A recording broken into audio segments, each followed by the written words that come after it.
తెలంగాణ కాంగ్రెస్ ప్రభుత్వం ప్రజా సంక్షేమమే ధ్యేయంగా పనిచేస్తుందని రాష్ట్ర ప్రణాళిక సంఘం ఉపాధ్యక్షులు డాక్టర్ జిల్లెల చిన్నారెడ్డి అన్నారు. ఆదివారం వనపర్తి జిల్లా కేంద్రంలోని ఆర్టీసీ డిపో ఉద్యోగుల ఆధ్వర్యంలో తెలంగాణ సీఎం రేవంత్ రెడ్డి, రాష్ట్ర రవాణా శాఖ మంత్రి పొన్నం ప్రభాకర్ గౌడ్ చిత్రపటాలకు పాలాభిషేకం చేశారు. ఇక ఈ సందర్భంగా ఆయన మాట్లాడుతూ తెలంగాణ రాష్ట్ర ముఖ్యమంత్రి రేవంత్ రెడ్డి నేతృత్వంలో ఎన్నికల్లో ఇచ్చిన ప్రతి గ్యారంటీలను అమలు చేసుకుంటూ వెళ్తున్నామన్నారు. ప్రభుత్వం అమలు చేసిన మహిళలకు ఉచిత బస్సు ప్రయాణం ద్వారా 4 కోట్ల జీరో టికెట్లు వినియోగించుకున్నారన్నారు. మంత్రిగా వారి నాయకత్వంలో పొన్నం ప్రభాకర్ గారు రవాణా శాఖ మంత్రిగా ఒక మంచి నిర్ణయం తీసుకొని నిన్నటి రోజున ఆర్టీసీ కార్మికులు రాష్ట్ర వ్యాప్తంగా ఎంతో కాలంగా ఎదురు చూస్తున్నటువంటి వేతన సవరణ ఫిట్మెంట్ ప్రకటన నిన్నటి రోజున వెలువడడం జరిగినది. చాలామంది సంతృప్తి వ్యక్తపరిచినారు. ఆలస్యమైన 3 నెలలు ప్రభుత్వం వచ్చి అధికారంలోకి ఆలస్యమైన మాకు తృప్తి కలిగించేటువంటి ఫిట్మెంట్ ఇచ్చినటువంటి భావన ఆర్టీసీ కార్మికులు అందరి ముఖాల్లో చూస్తున్నాం ఈరోజు అనేటువంటి మాట నేను మనవి చేస్తున్నాను. గతంలో ఎప్పుడో 14% ఫిట్మెంట్ ఎప్పుడో ఇచ్చినారని 2017లో 2018 ఎన్నికల కన్నా ముందు గతంలో ఉండే టీఆర్ఎస్ ప్రభుత్వం, దాని తర్వాత ఈరోజు 21% ఫిట్మెంట్ మనకు రావడం జరిగింది.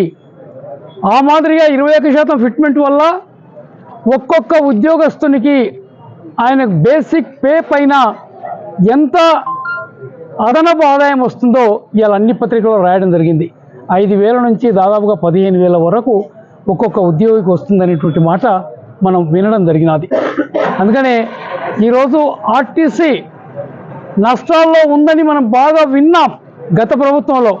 ఎందుకంటే ప్రభుత్వం రాయితీ పథకాలు ప్రకటిస్తూ పోతుంది, డబ్బు మాత్రం ఆర్టీసీ సంస్థకు జమకట్టడం లేదు.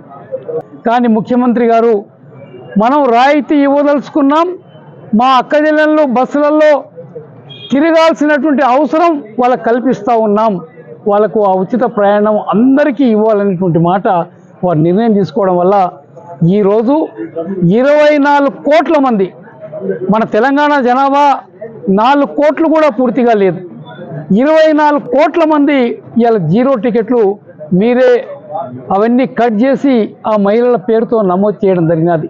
అంటే ఒక్కొక్క మహిళ అంటే 4 కోట్లలో మనం కనుక ఆడవాళ్ళ జనాభా చూస్తే 2 కోట్లే ఉంటుంది. 2 కోట్లలో ఒకరొక్కరు అందరూ తిరగరు, అయినా కూడా అందరూ తిరిగినాదే అనుకుందాం, 12 పర్యాయాలు ఒక్కొక్క మహిళ వాళ్ళు ఆ మాదిరిగా ప్రయాణం చేస్తేనే మనకు 24 కోట్ల జీరో టికెట్లు ఈరోజు మనకు లెక్క చూపిస్తూ ఉన్నారనే మాట కూడా మీతో మనం చేస్తున్నాను. మీరు అనుకోవచ్చు ఈ 24 కోట్ల జీరో టికెట్లు మేము మహిళలకు ఇచ్చినాము, ప్రయాణం చేసినారు, మన ఆక్యుపెన్సీ రేటు కూడా ఈరోజు గతంలో 50% కూడా ఉండేది కాదనేటువంటి ఆక్యుపెన్సీ రేటు ఇవాళ 101%, 105%, 110% వరకు కూడా నిలబడిపోతూ ఉన్నారు. అంత సంతోషంతో పోతూ ఉన్నారు. ఆక్యుపెన్సీ రేటు కూడా పెరిగింది.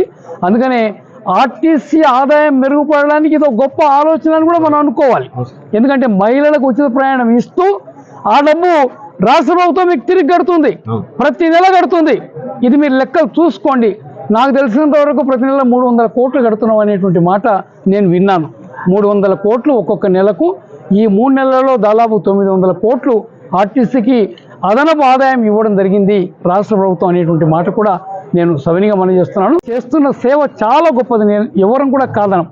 ఆర్టీసీ కార్మికులు కింద మెకానిక్ నుంచి మీ డ్రైవర్ కానీ, కండక్టర్ కానీ, మీ సపోర్టింగ్ స్టాఫ్ కానీ, క్లరికల్ స్టాఫ్ కానీ, మీ మేనేజర్స్ కానీ, మీ ఏడీసీలు అంటారా ఇంకేమంటారో ఈవెన్ వాచ్మెన్ కూడా వాళ్ళ డ్యూటీ చాలా సక్రమంగా చేయడం వల్లనే ఈ సంస్థ నిలబడ్డది, ఈ సంస్థ సక్రమంగా నడుస్తుందనేటువంటి మాట కూడా మీతో నేను మనవి చేస్తూ ఉన్నాను.